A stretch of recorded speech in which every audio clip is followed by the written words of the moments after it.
Hello, everyone. Welcome to Old World. We are now live with another tournament match of the Old World Community Tournament. In this game, we have a round 3 match for you now. This means both players in this matchup have won their first 2 games of the tournament so far, meaning neither player has had a single loss yet. Take a quick look at the challenge bracket for a bit of a recap for you players now.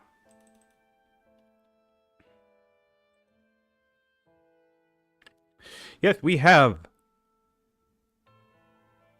the Purple Bull Moose has faced off against Mongrel Eyes and then Morotin and managed to beat both opponents, and Klaus Koala has faced against Kiriyama and Cliff, otherwise known as Squiddly Bungo. At this stage, we have Bull Moose picking up with Rome. And let's see. I don't think I'm live, actually. Am I live? No, I am live. Okay. Says I'm live anyway. And then we have on the Carthage side, we have a Swift Schemer. And we against an Intelligent Scholar. So Swift versus Intelligence here. There we go. Alright, I'm all fully set up now. We have a nice trader's location. So we have a champ settle as well, which is a nice response to Carthage. The Carthage heavy game day today. If you're joining us live, appreciate you being here. And today has been a big day of gaming. This is the third match of the day. What's the date today? It's Sunday, October 26th in the Old World Community Tournament. And we have a total of 4 or 5 games getting played today. So if you're with us live, we appreciate you being here and joining in the marathon session. And of course, if you're watching after the fact on YouTube, then I appreciate you being here as well. And please give us a like, a subscribe, and leave a comment.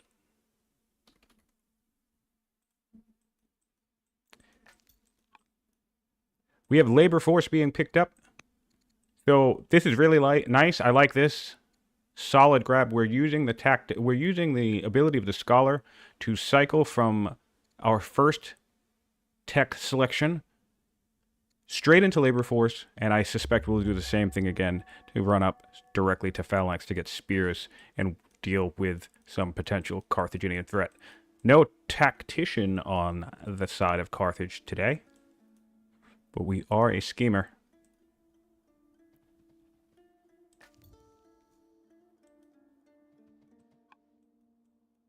All right. So, we're just very close to meeting one more tile. Let's see if he moves up. Okay, they have met. Rome has made himself aware that it is a schemer on the throne, swift and brave. So now he knows what he's working with. This top site will be cleared shortly enough. And let's do a site count for the map. We have 1, 2, 3, 4, 5, 6 on one side, 2 in the middle. So that's going to give us about 14 city sites total for this map. Settlers just about on the way for both players. And Bull Moose is taking a little bit of a hike into the wilderness. Try to get a sense of what else is in the map. Let's see where he's explored so far. So is he aware of Scythians? It does not look like he is just yet. But he will be shortly, and he'll be happy that he's making his way towards that early phalanx, for sure.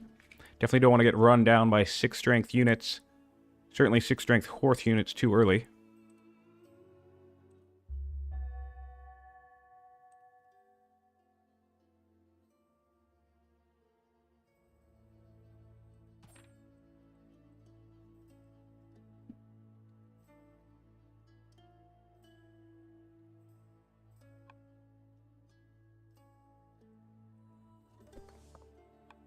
All right, we have the first camp, or second camp cleared. First camp for Carthage. Settler coming up. And we have a settler in the location for... I'd like to see this landowners. Nice. Nice. Well, the reason why I'm thinking that is you have this interior bay here. And I think the buying of the tiles...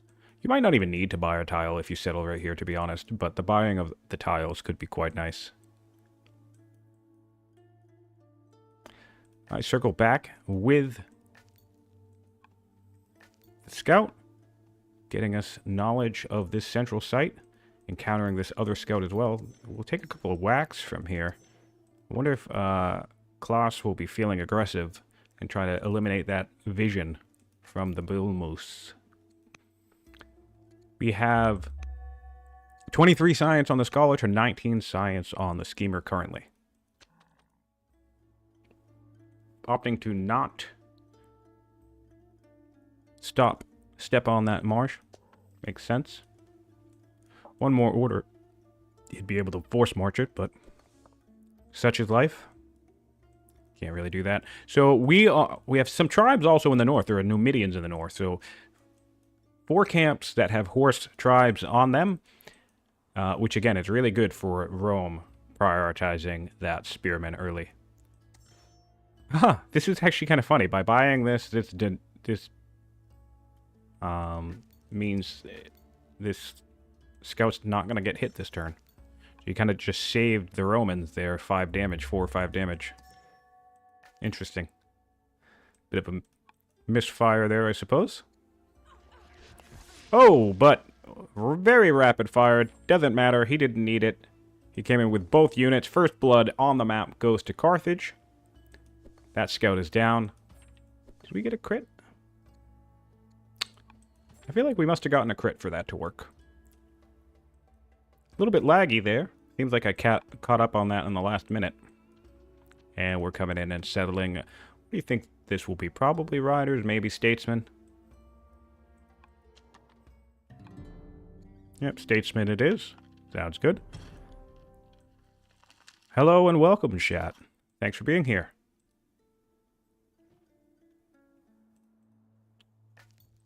And, alright.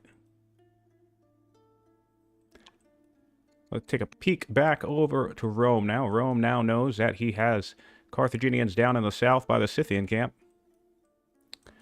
Building another warrior, which is nice to see. He's going to need that military boost to deal with this. He should be able to secure this camp quite nicely, I think. It's in the woods. Primary units purchased at the moment are ranged. And of course, we will have champions, so I think being able to take this camp should be no problem. He settled in his back line as well, so this should be free to develop without any harass as well as will this location. This would be a really nice patron spot. I'll be curious if he decides to dump statesmen. It's certainly hard to dump statesmen in this game, but I mean, if ever there's a site that would call you to it, it would be this 100% culture per turn location right here. And of course, if you're not going to bring in statesmen, patrons, then I might put landowners there. Building a second settler from the landowner seat. Love that. Love that nice use of growth. Let's see here. I don't like this northern movement, though. What do we have for the seeing the map here? We do know this is here. I mean, I guess you could clear this. Securing this lake will be a massive strategic advantage to one of our players. So I suppose if Rome can get that, that'd be quite handy. That is one of the only central city sites. So that would certainly be a strong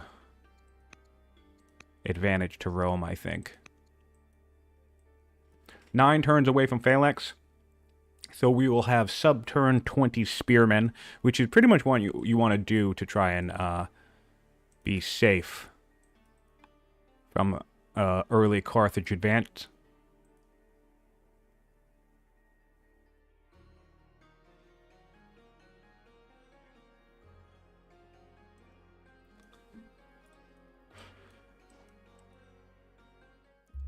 All right.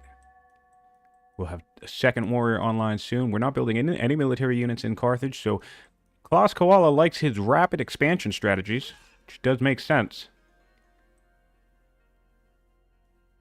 So we'll see if the buying of the tribes will keep him well defended against the might of the Roman Empire as it builds up here.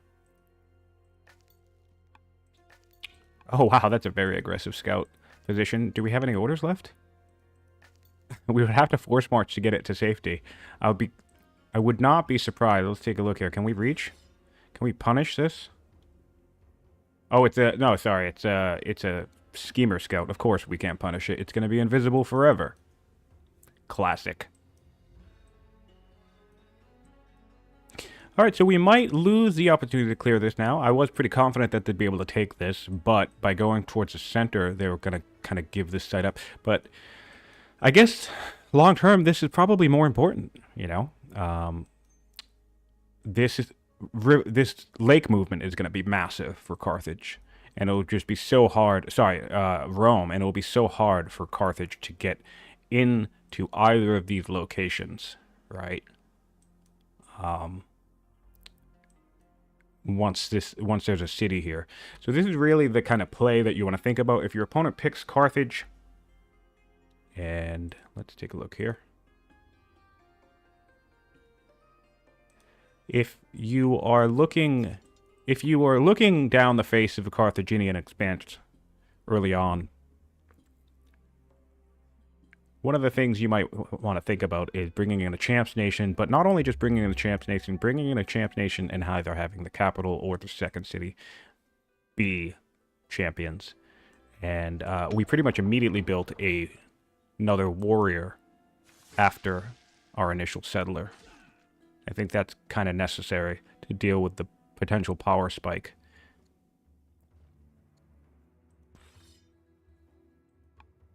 We're building another warrior as well. Really, really like to see this warrior output. In 6 turns, we will see phalanx, so all of these warriors will be spears.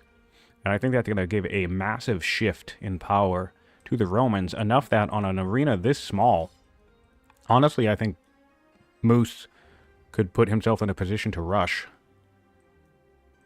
Interesting choice fortifying the woods here. He does not know about these units down here. Be curious to see. It would be funny if the schemer decides to do cheeky schemer things and block this site.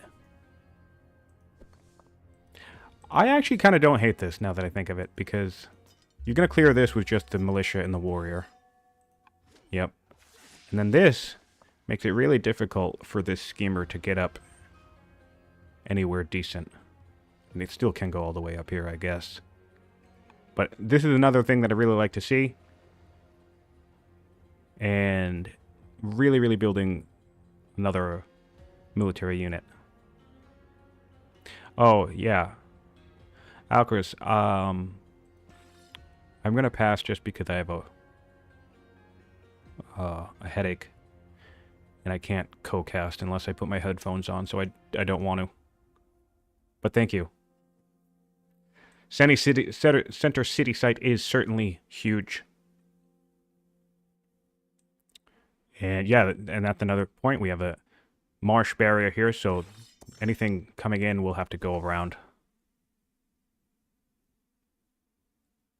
At least the slinger and the rest of these infantry. So let's take a look at what Klaus is doing. Klaus is sticking to his... Ooh, does he have the seer? Fantastic. He got the seer Diphobe, which is great. Nice science boost there.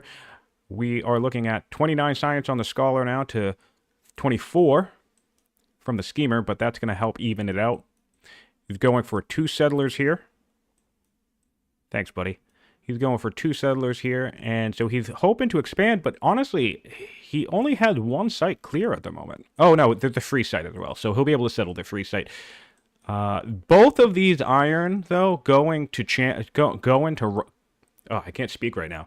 Going to Rome will be a nice get for Alcaraz. Really nice get, because I feel like the play here is maybe you forward settle a little bit to ensure you grab this iron, right? And then you can just backline it. All right, so looks like we forced marched all the way.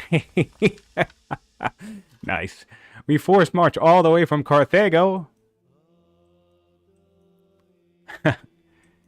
Really, really nice. But this is great because we're still similar, right? We're right, aren't we? No, they're weaker now, but still, I feel like this warrior will probably equalize it.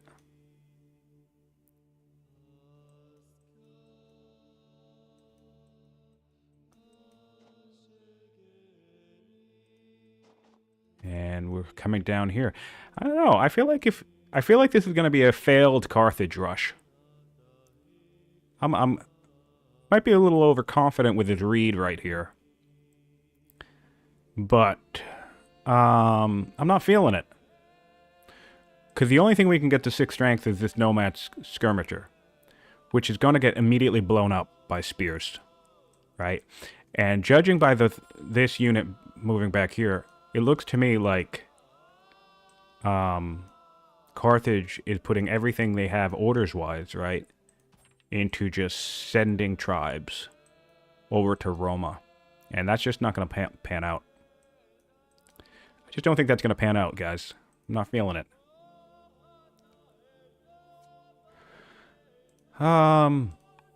Yeah, because let's take another peek back at Rome. Do we have an area yet? Yep. Oh, we also have the Diphobe. So, a nice duplicating of the events, but we married Diphobe, which is really nice. Is she in a city yet? Yep, she's in Siscia, which is nice. So we have solid science from our governors coming in at this point. We just need to make sure that we can secure this site. As long as this site gets a city on it, we should be fine. I don't think the rush is going to work. And honestly, yeah, these units really can't get in position to threaten it. So yeah, I don't know. I'm not feeling it. We've had a couple of Carthage games today. Definitely a powerful nation to deal with. But able to get a strong start whether they rush or not. I think that's the best way to utilize Carthage, to be honest, is not to try to rush your opponent too early and just use the threat that they impose on the map itself to get yourself ahead. You know, build workers, build urbans, build, you know, be safe, basically, because threat is the biggest thing in this game that can derail your economic ability, right? If you're under threat, you have to build units and units and, you know, you have to spend orders on fighting stuff if you're getting attacked. But it's very difficult to attack a Carthage early. So I think the real advantage you want if you're not going to rush somebody, or if you can't rush somebody, is to lean into the economic development. You know, so we're counseling right here. I don't get this. Why not build a worker? You know, why not develop more? So I think Klaus is going to lean a little too heavily into this early rush concept. And I think it's going to backfire. Doesn't mean he's going to lose the game, for sure. Definitely doesn't mean he's going to lose the game, but I think it will equalize at some point. Spears are not going to be a good sign, though. Because currently every single unit in the Carthaginian Empire is a tribal unit except for the starting slinger. So if Rome shows up with something like 5 spears in the next 10, 15 turns, and there are no other units on the map except for the current layout that we have and a couple more tribes, then Carthage is going to have a very, very bad time. Very, very bad time. So that's another thing to think about if you're utilizing Carthage. Don't rely entirely on tribes. Very important to build your own military units. We're going for the force march here. We don't have it. Okay, so we could be in danger here. I'd love to see something like maybe moving this warrior up. Oh, okay, we're moving that warrior up. Great. So now we have Zoc, Locke. Perfect. And they are still on simultaneous. That's a good point. Maybe I'll check in on that.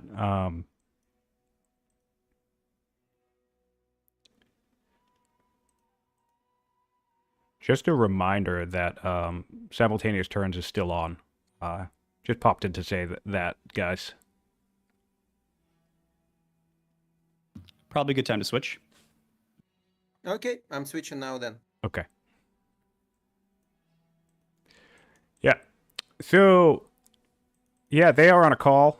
I'm not in the call right now because I don't feel like using Discord at the moment. But I'll get that sorted out.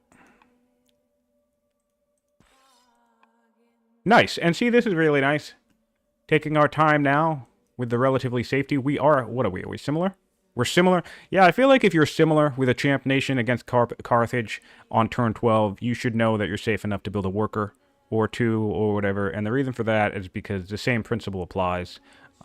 Whatever they have, 90% of whatever they have, it's a tribal unit. So if we take this tribal unit, for example, which is a 4 strength skirmisher, hop up here, it does 3 damage, fine. But if we return it, it does 8 damage. That is a massive, massive different swing.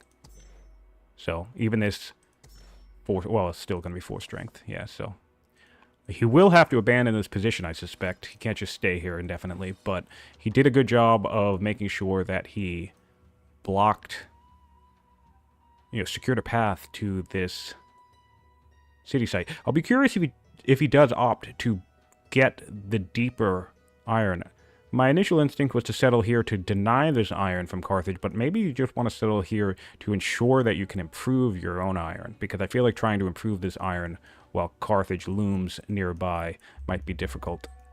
So I don't know. Could go either way on that, honestly. I'm torn. Either one is good. Of course, we do have Polis, so we could settle forward and then just build a hamlet back here and grab it that way. Always nice to see. All right, we're backing up. Interesting, interesting. Do we have a kill here? Is that enough for a kill? This is 8.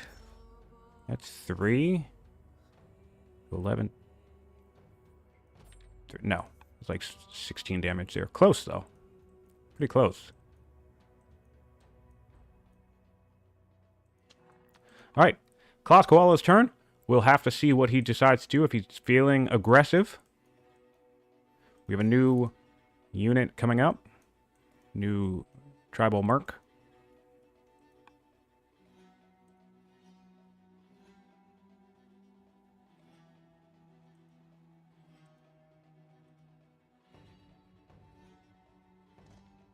All right.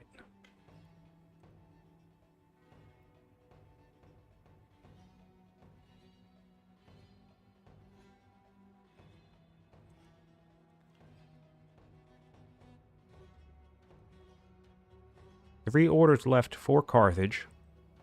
Not really much to do. Yes, this is one of the concerns I have. We are building a slinger, so okay, I don't hate that.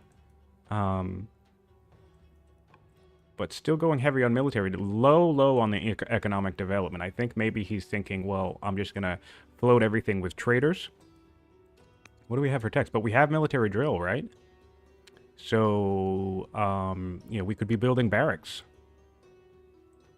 The leader traits are intelligent on the scholar, and we opened with...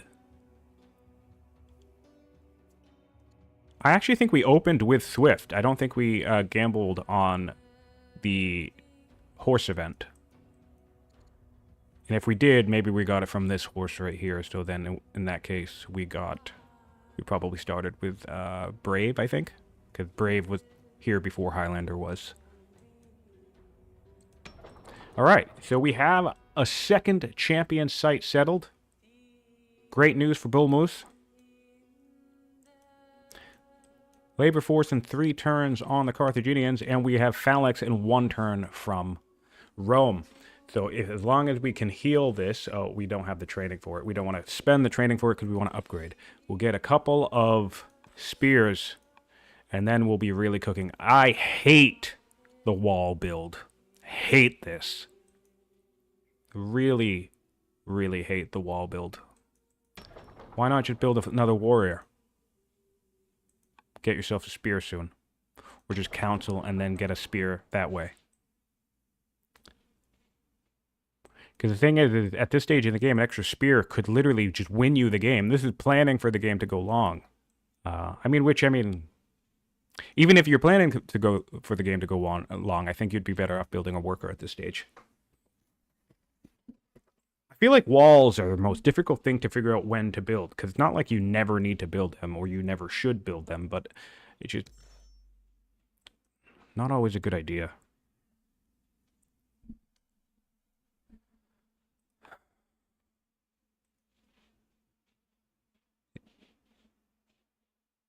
All right. Let's take a look at some other stats. How are we doing on orders these days for our players? Orders advantage to Carthage makes sense. They do have states and Roman doesn't. And they haven't brought in... Oh, they did bring in riders. They also have riders. Okay. So the rider seat is here. And they'll probably put traders up over here.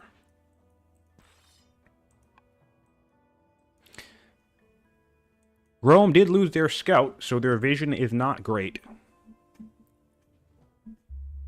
Not ideal. But they now have 34 science to 29 science, so they've been keeping a decent enough science lead here. There's 334 in the tech tree to 286.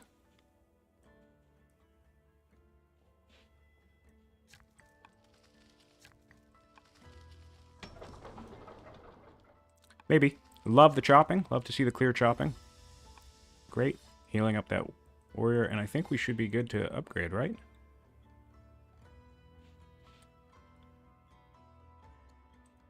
Might want to do this. Yeah, there you go. I was thinking you might want to do it sooner rather than later in case one of these guys comes in and gives you a little bit of damage. Now let's take a look at what we do. 10 damage to one of these tribal skirmishers. 12 damage... Even to the, what is this? 4 strength? They're both 4 strength now. Oh, and look, we can flank. Oh, this could be decisive. You're in the woods. I might even go for this. How much damage could all these guys do? I don't think there's enough damage for all this range to kill this guy, so I think I hop in right here with one, boop. Hop in right here with another, boop. And kill this with 2 hits. And then everything in here dies. Because on my next turn, I get upgrade this as a spear come in from this direction. And I have at least 1 spear in the woods. So even if you kill 1 spear, I kill everything that you've generated thus far in the game. GG, thanks for playing. I don't know that that's GG, but... And that, by the way, to my point to chat, and just in general, is why I'd like to see another unit here. But again, I guess I understand the resources are a little tight, so fair enough. Hard to always factor in every possible scenario. We did just upgrade 2 units, which effectively is the same cost of building 2 more units. That is the one of the downfalls to rely on upgrades too much. But yeah, boy, if I were Moose here... And Moose can see this. I'm looking at what Moose can see. So Moose can math this out. Although... Yeah, no, because he scouted this, so we know that this isn't clouds to him. Let's take a look. Oh, maybe right there is clouds. Still, I'm feeling this. I want to see him dive right in. Don't give this guy breathing room. Imagine that.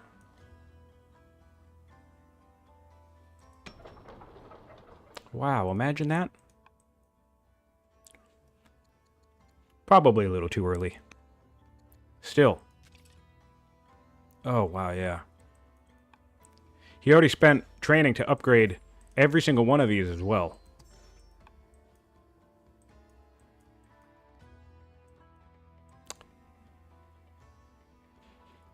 Alright, we're going to be headed back over to Moose in just 1 second.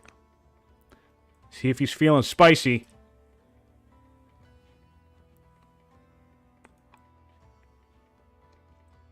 Oh. I wonder if we backed off on purpose. Oh, we purchased the schemer orders. Okay, so we backed off 1. Do we know that we're in danger? I mean, frankly, I think that's worse. Oh, this is a nice bait. Right? This is a nice bait, but I would love for Bull Moose to not fall for it. This is, I love this lake right here. Look at this movement. These spears can literally just go hunting. This is a nightmare for Carthage. This is a unfortunate forward settle, I think. I think this forward settle is going to backfire hardcore. Yeah. I think he must be reacting to the upgrade.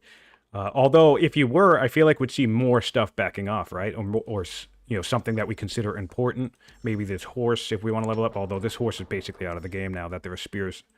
I don't know. I feel like we'd see more stuff get into a city, but that did not happen.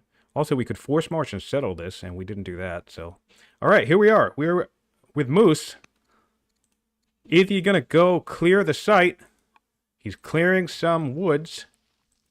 So we're not doing an attack right now. That's fine.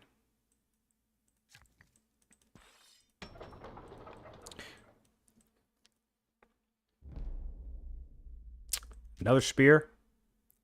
I mean, I say strike while the iron is hot, but you know, waiting for the extra spear is fine. My biggest thing about coming in with the spears is the spears would have even zone locked the horses. So, and now you actually have 2 woods. So you put a spear here and a spear here. Again, most things die. We're building another settler with no place for it to go. So that's the other thing. By creating a border, right, you establish a point of tension between you and your opponent. And believe me, it's very tricky to deal with that point of tension. Because now what we have for Carthage is like, well, what is Carthage going to do? Is Carthage going to pull back all of these units and try and clear camp with them? No, of course he's going to keep hiring mercenaries. That's fine. He can do that. But he's going to be doing he's going to be spending orders and an econ on that. Which, again, is fine. All while, at his discretion, in fact, yeah. I really think Moose had the play here. I'd love to see it. I'd love to see it. Yep, traders up here makes sense for Carthage. Buying another merc makes sense, although really unfortunate to be buying horses into champion spears. Yeah, I don't know. I just really would have liked this to be a worker. You don't really want to spend too much time building workers in your champion locations anyway. So I think I would have preferred that to be a worker. And yeah, now we can build more spears, 5-turn spears. Really, really nice. Really nice. We are getting steel on Carthage, which is nice. However, currently we don't have a lot of iron, and we don't have any warriors coming down the pipeline in order to emergency upgrade. So there will be a window for these spears to get some damage in. I feel like... Yeah, I feel like...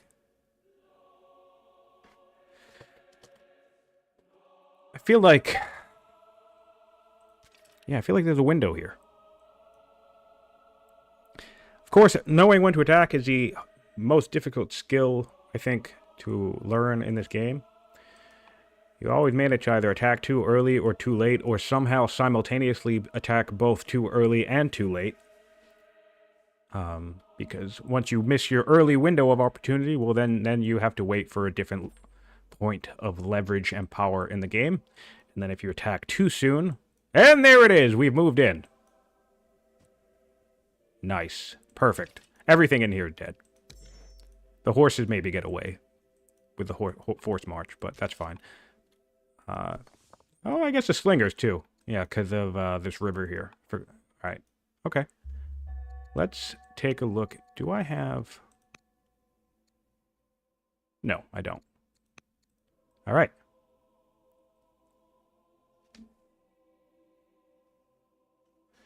All right, so that is some aggression. I don't think everything dies. I think we do have an opportunity to retreat here, but that's basically going to be our turn. We cannot contest this, so this site's essentially just going to go to Rome. It looks like we're going to try and do... Hey, you know what? So, always love a nice foot and mouth opportunity. Imagine if these walls come in handy here with this little bit of harass that's on the way. That would be funny. I still think I would much rather a unit coming out in 3 turns rather than a wall coming out in 5, but still would be interesting to see if it comes in handy. This spear can absolutely destroy this this unit. Look, can we see that at Rome? We can. Okay, so militia spear takes this guy out. And shockingly, wow, shockingly, we're going for the defense here. I'm not sure I'm feeling this defense from Klaus, but, oh, and here's another potentially dead horse if we want it. Cool. Let's go, Moose. I'm not rooting for either player, to be honest. I just think it's funny. I like early aggression. I like ballsy plays. Nice. So we have our first battle here, turn 17. Carthaginians versus the Romans, classic matchup.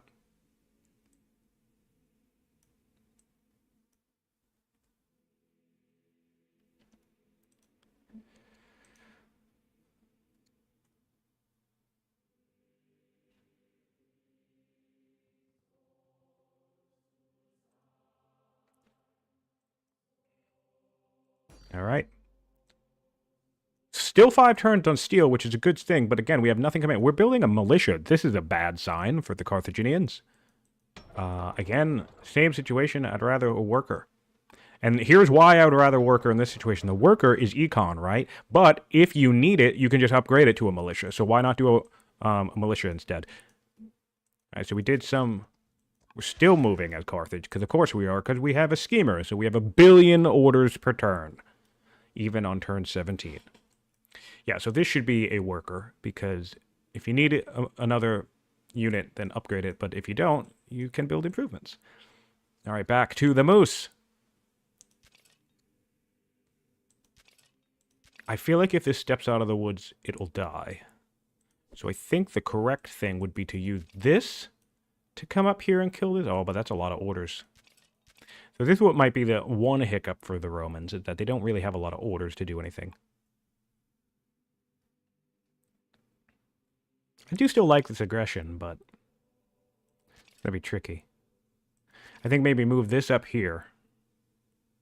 Keep it in the woods. Do 2 damage there. And then, yeah, come from behind.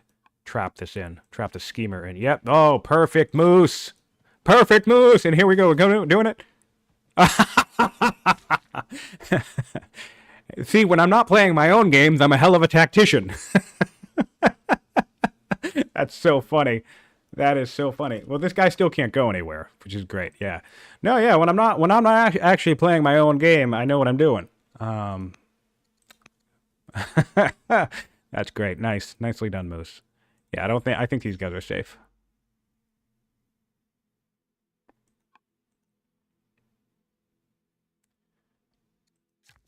Okay, so the settler is finished. This guy is not going anywhere. So that we're getting 1 slinger now, which, with a force march, can actually join this fight, which is crazy. But that would be your entire turn, so you can just get it halfway.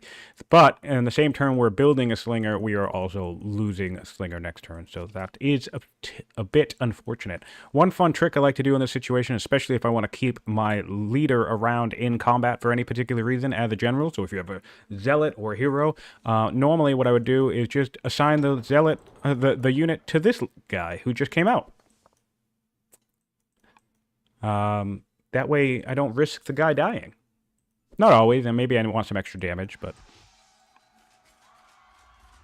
Interesting use of council here. Let's look at the economy situation. I mean, we have a crappy economy, so that's unfortunate.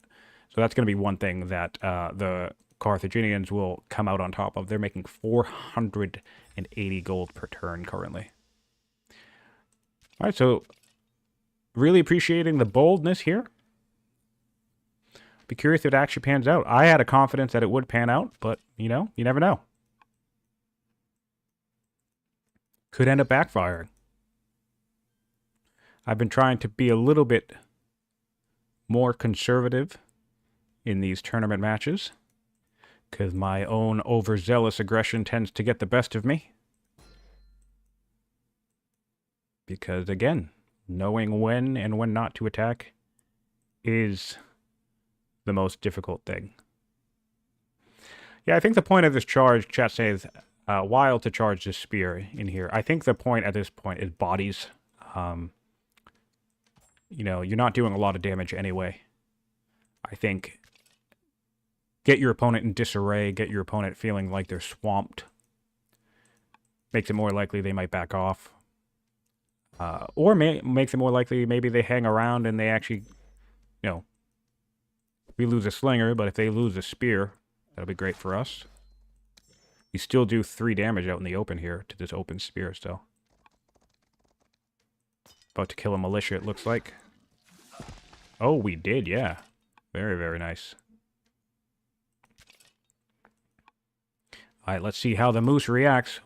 Going in straight for that kill. And killing a horse. Okay, so 2 kills down for the moose. We've traded a militia for a slinger and a tribal merc. So I'll call that a win for now. And let's see if we can do any damage, really. Is this guy in kill range? How much damage we need? 16? So this would be 3. This would be 6. This would be 9. Yeah, no. What about this guy? 12. Nope. Maybe 13. Yeah, so I don't think we can... What about this guy? Nope. No long range units. Building a militia. All right, so we're evening out on the militia game here. Okay, that's kind of funny to me. We do have a warrior in the capital. That seems like a pretty fast warrior. Did we rush that out? Let's take a peek.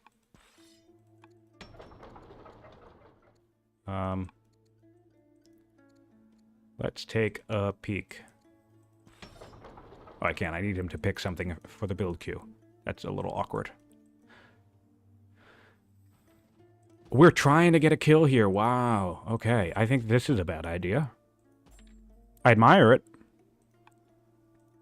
I feel like these spears are just going to keep murdering stuff, though. Although he could try to come back for a Zocklock and thinking he can get all these guys stuck on this marshland. There is going to be marsh here, so that's fun. The Battle of the Da'alage Marsh.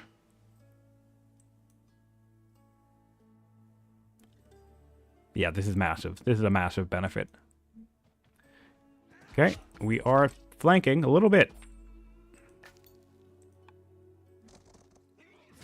Okay. That'll be 3 damage.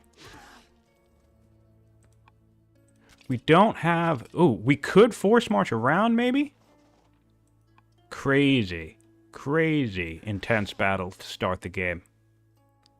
Not even turn 19 yet, and we are thick in combat. Coming up with another barbarian unit. And the slinger has arrived. So this unit is trapped here. We'll see if Moose is feeling it. We'll see if Moose is feeling it.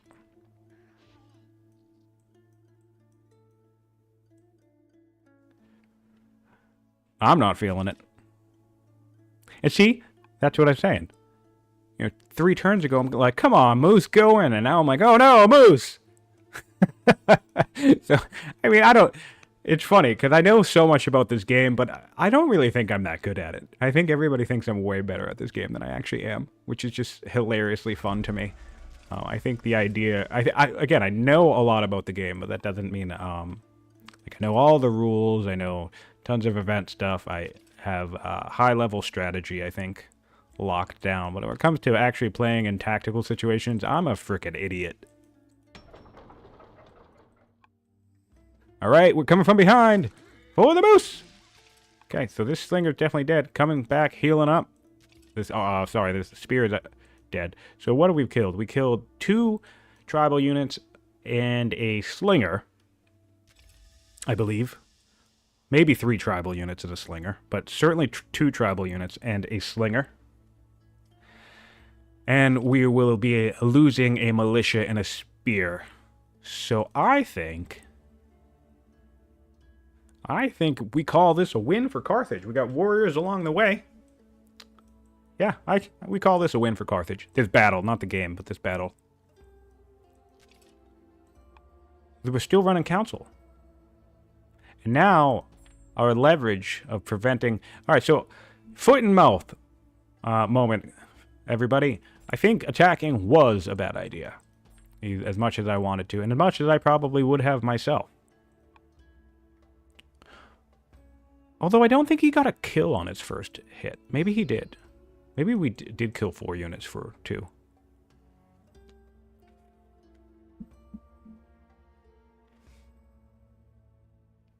Yeah, that's another thing.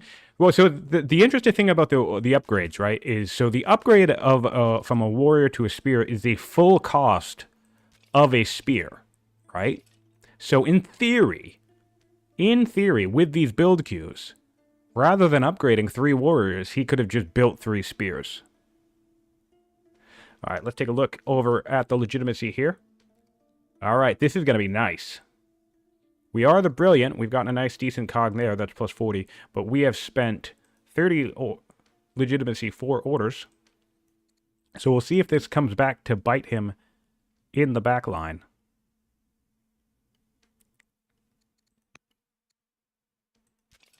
But yeah, maybe it would have just been better to build more spears. Hard build the spears and leave the warriors around. In fact, that could have worked out psychologically as well, because with warriors lying around, maybe Carthage goes in to try and press an advantage they think they have, only to have spears exit the build queue at roughly, the right time in order to launch a counteroffensive that killed more units than we've lost. Units lost does not actually do the breakdown, though. Unfortunately, not in the same way that it does units built. So here we see warrior, slinger lost, but we do get the total. So we've lost 2 for Rome, but one of these was a scout. So we've killed 3 units and lost a spear. But we're about to lose. No, we haven't lost a spear yet. So what did we lose before? We lost a scout on Rome. Oh, the militia. Right. So this is currently the militia. Wait, where is it? This is currently the militia and the scout.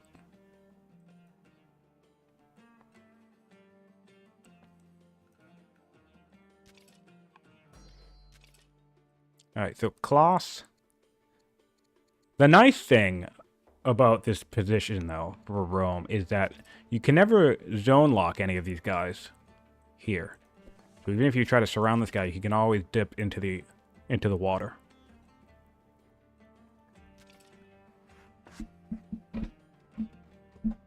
Fun times in the old world, everybody. Thrilled to be here.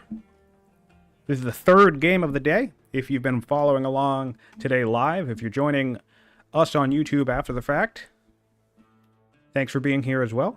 Please give us a like, subscribe, leave a comment. Hop on over to the Mohawk Discord channel. Hop on over to the Mohawk Discord channel if you want to know the upcoming schedule of any games. And of course, hop on to the Mohawk YouTube channel to get a sense of... to subscribe to the playlist. Catch up on all the games that have been happening so far. We do have a settler here, but no real place to go. Yeah, so one nice thing about this is that one of the big advantages to Carthage is its ability to clear and swarm the entire map, right? And this is why I think it might have been a mistake to forward settle this as Carthage. I mean, it's still nice to grab this spot, but by creating that border, by creating this tension and starting this early conflict, even though we maybe came out on top, so it's not a net loss for us as Carthage, you figure strategically, long term, Carthage could have had, very likely have just cleared this site, and maybe even cleared this site. So now, maybe this goes to Rome, which given the strategic location, probably not ideal, but even still, you're still working with an empire that's twice the size of your opponent, potentially. Of course, multiple ways to do things in the game.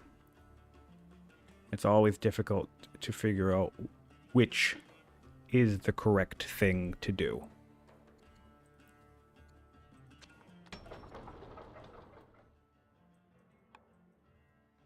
All right, coming up with a horse here. Oh, wow, that is so much damage. So close to just being able to one-shot these horses. And that is a dead spear. Interesting we didn't take the XP with our... Does he think he's going to be able to zone lock this thing? Because he's not.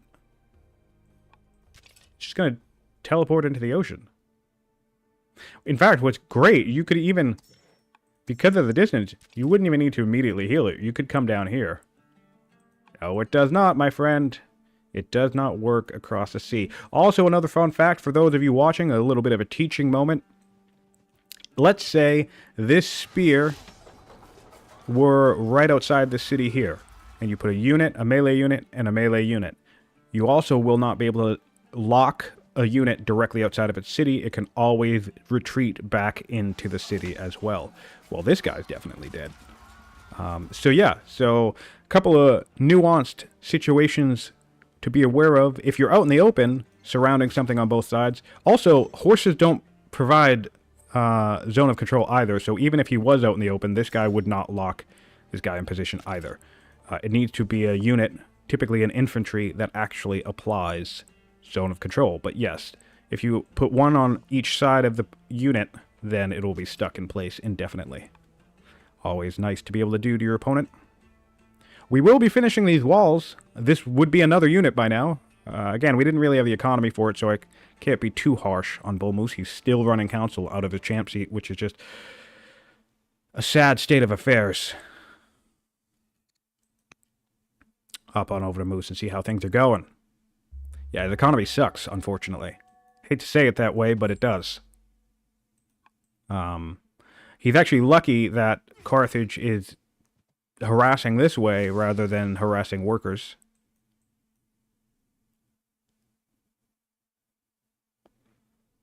Yeah.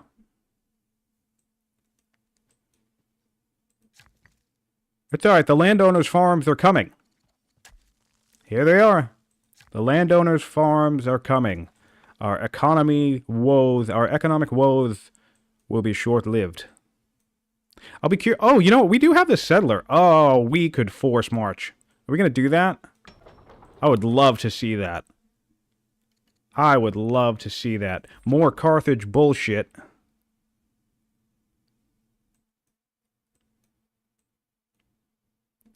It's fine. This is a real goal that Alcaraz and I had in this tournament. Get Mohawk to nerf Carthage. Here we go. We gonna do it? Dude, we could make this. We have the training.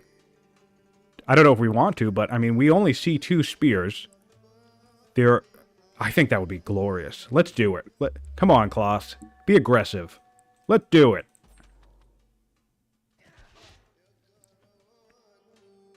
Let's do it.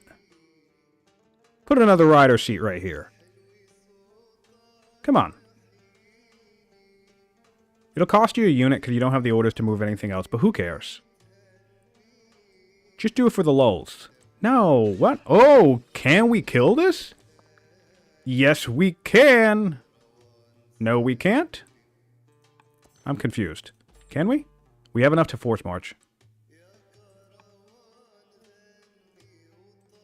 Oh, this is looking dire for the moose. This is looking dire for the moose. Could have ourselves another quick Carthage game on our hands. Getting upgrades in the back line. Oh, getting another upgrade in the back line. Okay. Good God, man. Good God, man. The walls. The walls. Will they hold? Something tells me not. All right, let's take a look at that power score. That's always fun. Yeah, disgusting. 360 on turn 21.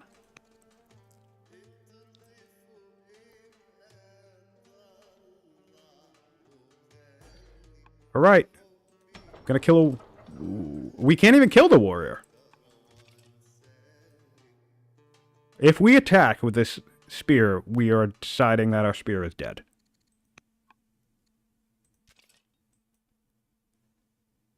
And we can't force march it to a safe enough location.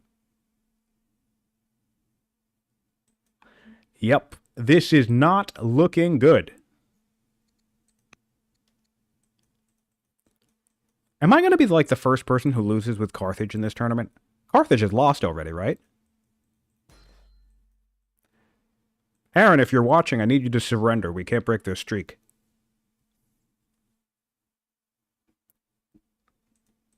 You are watching, I just saw you. Yeah, the day of Carthage indeed. Yeah. Feel free to concede, buddy.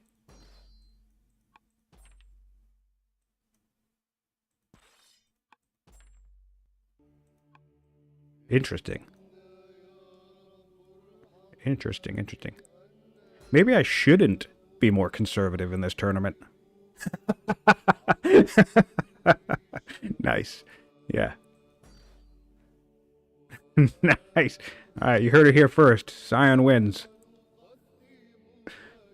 Prepare for launch offensive. Oh, we have a hero heir on the phone, on the throne. I love it. Okay. Do not upgrade units. Prepare for launch offensive. Good night, Moose. We have a 4-turn spear coming out. Not going to do anything. Moose still hasn't figured out what to do with his order situation here. He can't kill this, and he can't run away. He can't get far enough away. His force march, which he could do, would bring him here. But I'm pretty sure this slinger would be... Yeah, there would be enough damage here.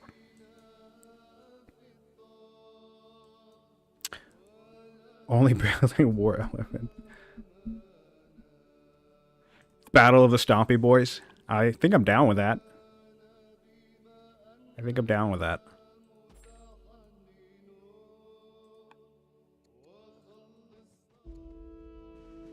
What do we got? Okay. Still dead. Yeah, I think this is going to be a GG for Moose. We are losing some heavy hitters from the top bracket today.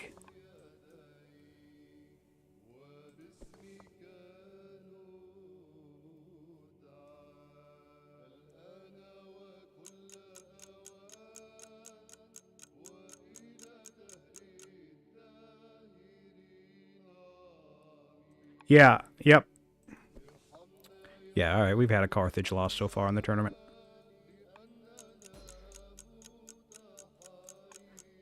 Yeah, I don't know, man. I don't see this.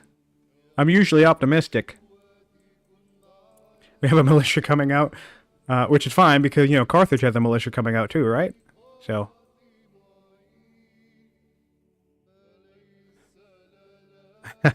yeah, that's a good way to think of it. We're getting new heavy hitters. No, everybody in the tournament right now, in this top bracket is a heavy hitter. Aaron plays exceptionally well. Oro has been playing exceptionally well. Oro was pit against not one but two very, very strong opponents to open his bracket. He had to face Ninja and then Mojo, both players who've been playing multiplayer for 4 years, and then he was pitted against Fluffy Buddy. So Oro has been literally running the gauntlet. No, I got to cheat. Well, Fluffy and I both got to cheat. We got buys. We didn't even have to play our first match. So something tells me the seeding for next year's tournament will be quite different. All right, here we go. We have Carthage coming in, securing the kill on that spear, and unfortunately, the warrior is going back to heal up. Let's take a pop over there and look at their economy and their orders. We're doing a whack on the city. So, hey, I mean, we have the walls now, so imagine if this actually pays out long term. We're getting a militia, which is just not going to happen. I think Moose is more or less on autopilot here, because now the real trick is you start headed in this direction. This is one thing I'd like to see here, because this is how you really jam the knife in when you're this early and you have this level of advantage. Even if you might risk losing a couple of units to some buildings coming out, but I think it's a good idea to try and... Oh, I mean, I guess you wouldn't do enough. But I like to try and slow down the build queues, basically, is where I was going with that. But we are saving up for launch offensive.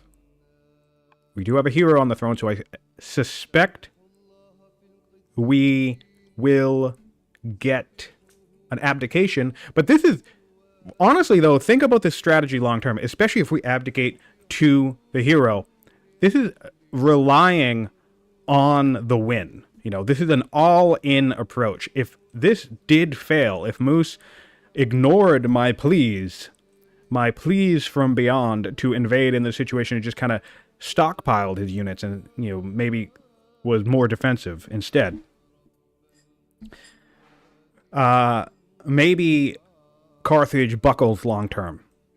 And largely because of the whole legitimacy shit, right? Oh, really nice forest fire. That's really cool. The woods are burning. An omen. But for who? Alright. We have a training boost. Oh, just in time as well, right? Training boost for Carthage.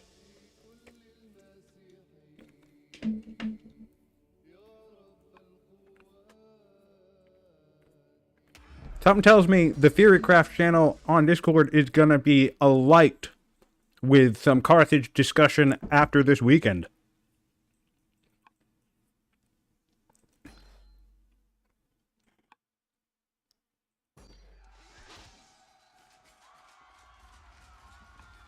And the other issue that you're going to face in this situation, forgive me, having a little bit of a snack. The other situation you're going to face in this situation, even if the walls do hold, who cares, right? Because what are we doing? We're getting an extra 10 discontent per turn per hit. So this is just going to tank our rider, our champion's position, opinion. You know, one more discontent level, and we'll basically, yeah, I don't know, man. We have warrior coming up. We have decree. This is what I forgot, by the way. I forgot that earlier today. Big bummer. Was wondering why I didn't have the orders I was expecting to have, and it's because I wasn't running decree. Whoops. We all make mistakes. I have been saying it. It's very easy for us in the observer chair to say what we should or shouldn't do, but then once you're playing in the game live, once you're playing in, yeah, you can't heal for all the damage either. Once you're playing in the game live, it's really, really hard. You don't have all the same information, and also you just got to go with your gut, right? You know, some players are risky. I'm a risky player. More often than not, I think my riskiness tends to get me in trouble, which is ironic because I think in a couple of situations in this tournament so far, my conservative lean has been questionable as well. So I myself am finding my own footing in terms of that age-old question of when do we attack, when do we go in? It's a very, very tricky thing to learn, and I think that's one thing that it's not even about game experience. Like, my experience in the game is extreme, but my multiplayer experience is not. So, wow, this is just a nightmare. Oh, and we have an axe. Mercenary came up, or did we upgrade? Did we get our steel already? We got our steel already, didn't we? Yeah, we did, because we were on training boost. Yeah, so GG. This is it. We have axes for the spears. Everything that Moose has right now is countered. Wow. Who's getting citizenship? The people will save us! Yeah, alright.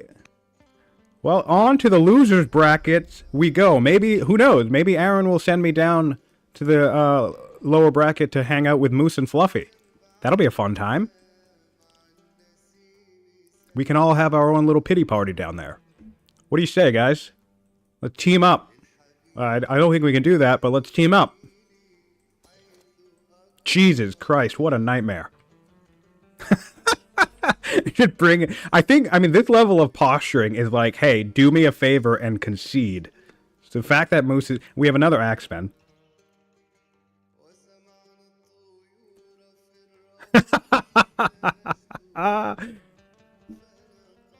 So, I actually have a really good idea. I'm going to respond directly to Fluffy now. Fun thing. Oh, this could be sarcasm, but honestly, it could be true. I don't know. So I'm going to read it anyway. Fluffy Buddy from Mohawk says, all right, get your Carthage nerf suggestions in now. I actually do have one. I think the ability to upgrade units, if nothing else, right? This is only one of many ideas. But if nothing else, I think the ability to upgrade units should be limited by something. Either it should require a garrison, or a stronghold, or maybe what it requires depends on what level you're upgrading it into, or it should require a technology. So like maybe, actually oddly enough, maybe something like citizenship or sovereignty or something else. But you should not be able to upgrade tribal mercenaries until you have a thing. Not sure what that thing should be, but I think that's one idea. The ability to just get 6 strength units in 15 turns is ridiculous. Not that that played in a factor here, because we still have a bunch of lower level units. He's just being swamped right now. The other idea would be a tribal limit. Because this would apply to the orator as well, right? Say that a nation can only have so many mercenaries at one time. So cap that at like 6.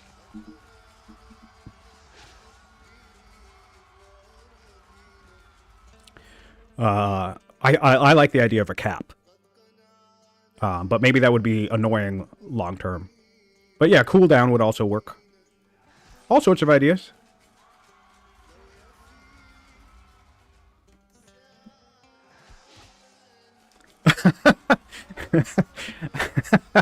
That would be funny. Tying it to tribal relationships. I don't know what Moose is going to do. We're building a warrior and a spearman. That's great, but we have an axeman. This is funny. So if you're watching this after the fact on YouTube, I apologize that we're just kind of chit-chatting through the game here. Admittedly, I've kind of lost the plot at this point because, I mean, let's be real here.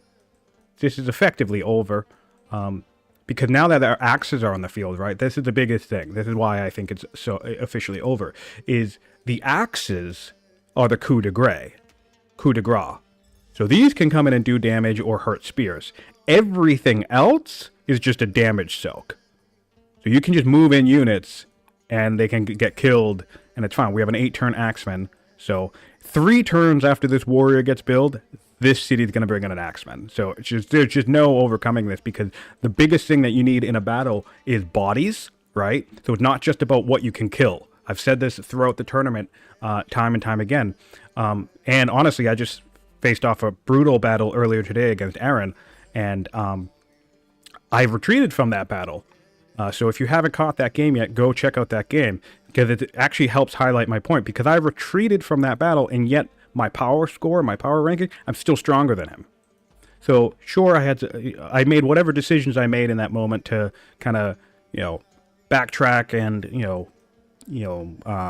reassess my situation, right? But what makes it so that that game doesn't automatically translate into a loss for me is the fact that I have units to lose. So this is the issue here for BullMoose, is yes, he might get a spear. Yes, he might get another 4-turn spear. He can get units that will do stuff. That's fine. But he doesn't have any units he can lose. Whereas Carthage will have an axe, a slinger, right? Another axe, right? And then he will have 1, 2, 3, 4, 5, 6, 7 plus units that he can lose that he does not need to give a shit about. He can just put them wherever he wants. It doesn't matter if they lose. They die. So winning a battle, not even winning battles, fighting battles, right? Because I would say that I lost my battle against Aaron, right? But fighting battles is just as much about having units to lose as it is having units as it is getting kills, right? So yeah, there we go.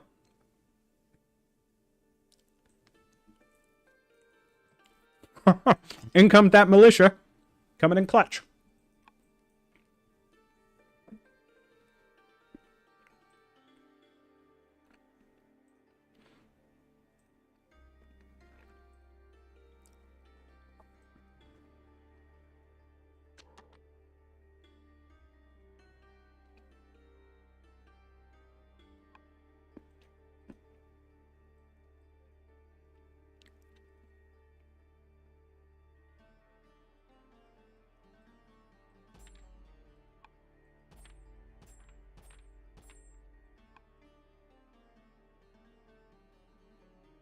Well, another thing is the arena has a lot to do with it, too. I do believe this is counterable, but I actually don't think the counter is the counter that everybody thinks it is. If you're me, because and I am, my preferred counter in this situation would be, let's all say it together now, the Hittites. Why? Why the Hittites? Well, because you get a 3-man chariot inside of 15 to 20 turns with the right archetype. Then you get chariots in the right archetype. And what do we not see anywhere here? A single spear. Which, of course, means our opponent could get spears, but then we just do the same thing that everybody's talking about, and we go axes.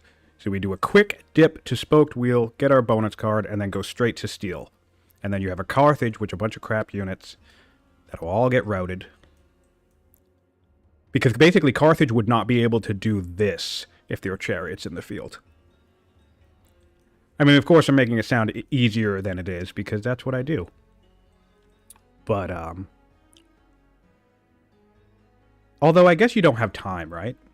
No, wait, yeah, you do, because you'd have the 3-man chariot in 15 turns. You'd have time. If you did a scholar, because we did a scholar Rome here, I think a scholar Rome can get the 3-man chariot in about 15 to 17 turns. Scholar Hittites, rather. Yeah, and if you ended up with steadfast on that damn thing, whoo, that would be a spicy chariot.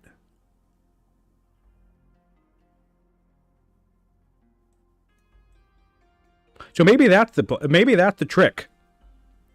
Even ignoring, so even ignoring Hittites, right? What did we do? We had a scholar here, right? We immediately cycled into labor force, and then we got Phalanx. Did we have horses? We had horses right here, okay? So in theory, we could have done this exact same strategy as that BullMoose did, but did a bit of a feint, and instead gotten husbandry, cycled to immediate husbandry, cycled to immediate spoked wheel, and we could have had champion chariots coming out, swap these two tiles, so 4-turn chariots coming out, and they'd all be steadfast. So maybe that's actually a better idea, because then our opponent is thinking, well, I'm going to get axes, but that's actually not going to help against the chariots. So that would be a bit of a bait and switch. Timer's pause. Let's take a look. Is anybody texting anybody?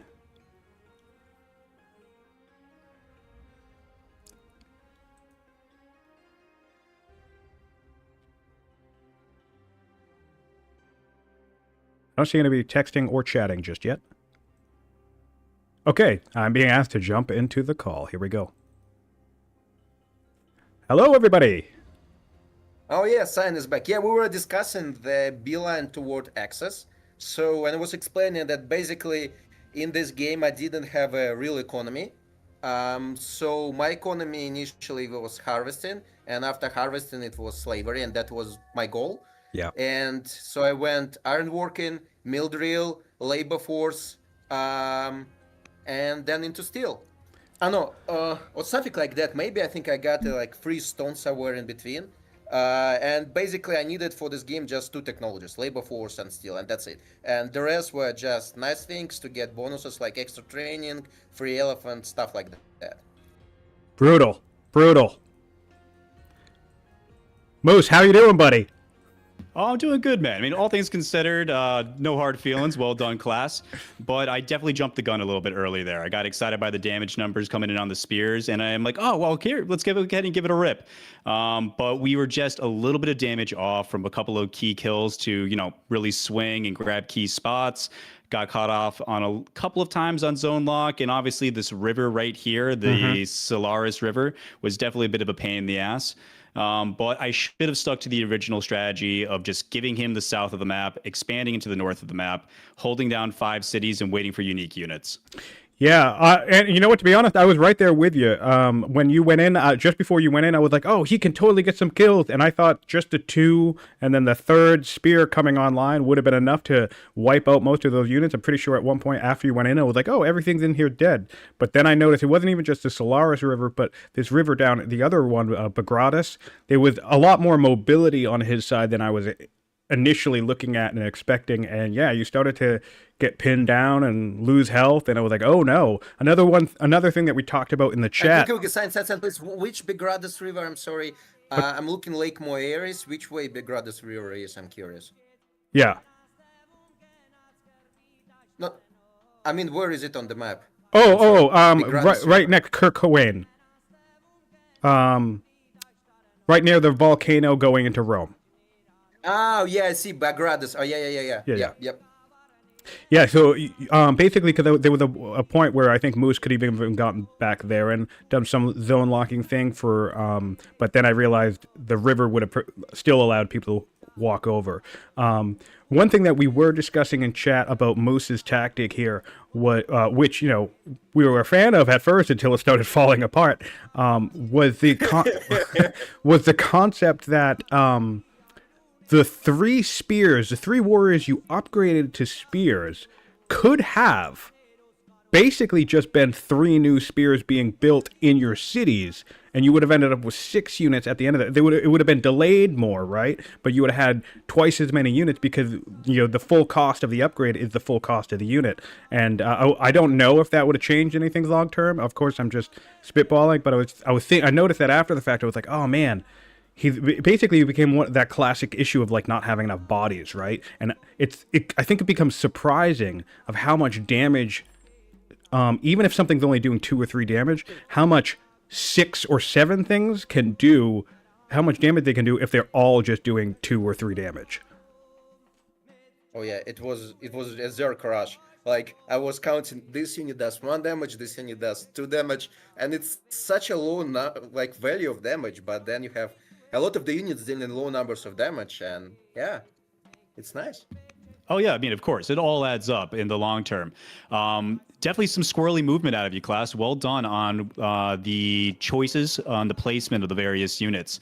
Definitely like that. I was happy not to have lost that 1 spear because I had the sea access, but I thought between the sea access there, the ability to come in and out, and just the unit upgrade, I'm like, I might have enough, and I didn't want it to be one of those situations where you don't see somebody, go for the gun.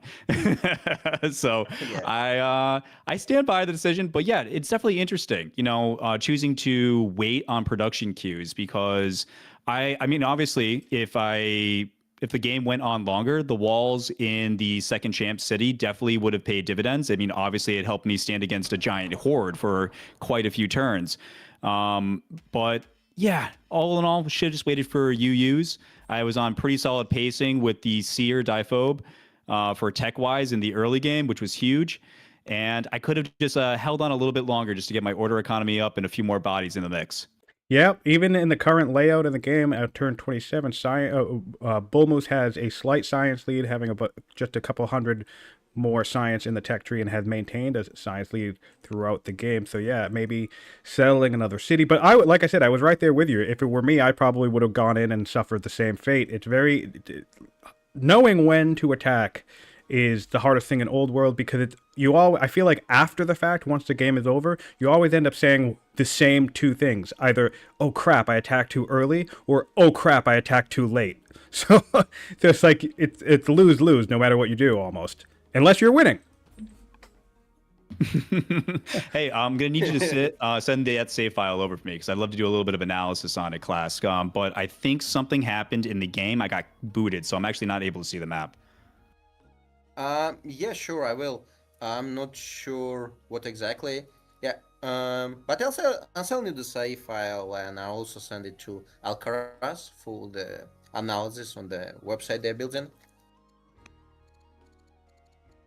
Otherwise, yeah, it was very, very good, and I felt such a big loss when it took the Pistoria place, because this city with the lake control, oh man, it was such a good city, and it had access to essentially to iron. Yeah. And oh man, I thought that was going to win the game for Moose 100%. As soon as he settled that, as soon as he decided not to contest the city that you forward settled and went for the center, that's kind of right around the same time I noticed the lake, and I thought, oh man, that is like a game-winning city site, 100%. Oh yeah, I mean, I thought it was going to be defining for at least that engagement. Obviously, I didn't plan on doing too much more after just taking that one city, but I figured, you know, if I can set Class back, which he's, you know, a very strong Rex player, so if I Yeah. could slow down your expansion in any way, especially on a forward settle, I feel like that would be a nice little momentum swing back in my favor, even if I didn't push it past that point. But yeah, I mean, God, it was such a fun city. One of the debates I did have on it was whether to settle forward or backwards. I picked the spot that I did, not for like really any strategic purposes. I just kind of figured I didn't want to have to force march to get the second or in Class's territory, because that and the two farms there will really just easily be able to be harassed, Yeah. especially if he's willing to throw away those tribals. So it just didn't seem like it was necessary. And if I was the only city on that lake, then getting access to a boat just to increase my overall range, or just building urbans out that way to get access into his turf, would have been more than enough. Yeah. 100%. And the boat in that lake would be terrifying, honestly. Because of the swamps, I wasted so many orders moving my units from Kirkuana to Pistori. It was horrible. Like, it was such an order scene due to this horrible, horrible swamp. And also, one thing, Moose, you actually slowed me down. So I was about to get 2 extra cities. One to the southwest of Kirkuane, the barbarian place, and one that is mirrored to Eusisia city, again barbarians. And I had to switch my production queues to military, and I have a spare settle at Kirkuana that I just finished, but I couldn't use because I never had enough time to move it and settle, and yeah, not enough orders and military power. Everything was diverted to war with you. I mean, that was one of the things that was giving me a little bit of a glimmer of hope to hold on for the additional fights, was just watching your city count not increase. Yeah. I'm like, okay, so I am putting enough pressure at least somewhere to slow him down. So as long as that pressure stayed up, I thought might be okay. But that warrior coming in and giving my other spear nowhere to run was a huge blow.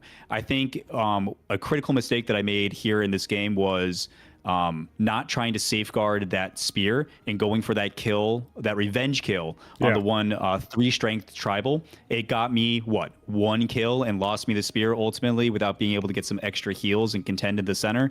So yeah, definitely not the right play. I thought maybe about force rushing him out into the woods closer to my capital, but I'm like, if he's got enough training for it, he might just be able to hunt me down. So I'm like, I only have so much training. I might need that for some other play later on. So, you know, just had to say c'est la vie to the spear. Yeah, and also in regards to training, I was so my plan was to abdicate probably around sometime next turn, since my heir was a hero, and I was essentially positioned to launch an offensive into Pistoria and take it next turn essentially. And I was stockpiling training. I was like, more training, do not upgrade units, preserve the training. Oh, training in war is such a useful resource. Yes, Klaus is currently sitting on 1,500 training in the stockpile and 200 civics, so he could have done the abdicate and lodge offensive if he wanted to. What's interesting about this strategy, though, is that the level of intense investment it does take for your legitimacy, especially if you did opt to go for that abdication, which, of course, at this stage in the game, it's pretty much definitive that you're going to win the game. But if we look at his legitimacy, he's used 44. He spent 44 on orders, and he actually only has 28 legitimacy currently in the game, so that's not a lot. And if Moose maybe was able to play a bit more conservative and hold you off, that could have came back and bit you in the long run, I think. There was an opportunity there. I mean, he would have grabbed, what, 3/4 of the map, the full south, his entire east coast. Yeah. And I'd be sequestered back behind my mountain choke points. But if I let my economy get fully up, where, you know, I had my shrines down, I had my lumber mills out, I had a couple of officers maybe, and I was able to churn out unique units with spears to block myself from potential routes coming out of the elephants. The Legion does great against elephants, so it's there definitely was a capacity there. I was playing a little against my typical strategy, which is to lean back on the ropes, do a little bit of a rope-a-dope, let my scholar hyper train up my air, build up my economy, hold down choke points, and then push out under the second leader. But, I was just feeling a little antsy on this one. Yep. All right, well played by both of you. Klaus, you are going to be moving up in the winner's bracket, and BullMoose, you do have more games to play as you fight for survival in the lower bracket. Looking forward to it. Good game, Klaus. Yeah. Likewise, PurpleBullMoose, really enjoyed playing this game with you. Thank you very much. And Sign, thank you very much for streaming. I really like the way you stream. It's so emotional and it's such an enjoyable piece of content to watch. Thanks. I'm glad you enjoyed it. I've been having a blast doing it. I hope to stream more games, and hopefully I can catch both of your guys' next games and do the commentary there as well. I'm going to be closing out the stream now, though, so thanks again for playing, and I'll be signing off from this call. And everybody else, if you have been enjoying this game, please hop on over to YouTube and give us a like, subscribe, leave a comment. Thanks for joining us live. There's over 25 of you in the chat at the moment, although I think one of them is me, so there's 24 of you. Anyway, I am really glad you guys were here, and this is the game. We have Klaus Koala versus PurpleBullMoose. Klaus takes the win, moves up. BullMoose is sent down to the lower bracket to fight with the remaining Titans down there for survival, and we are moving onwards through this tournament, and we have another win for the barbarian hordes of Carthage. I'm Siontific, and this is the Old World Community Tournament. Thanks for watching.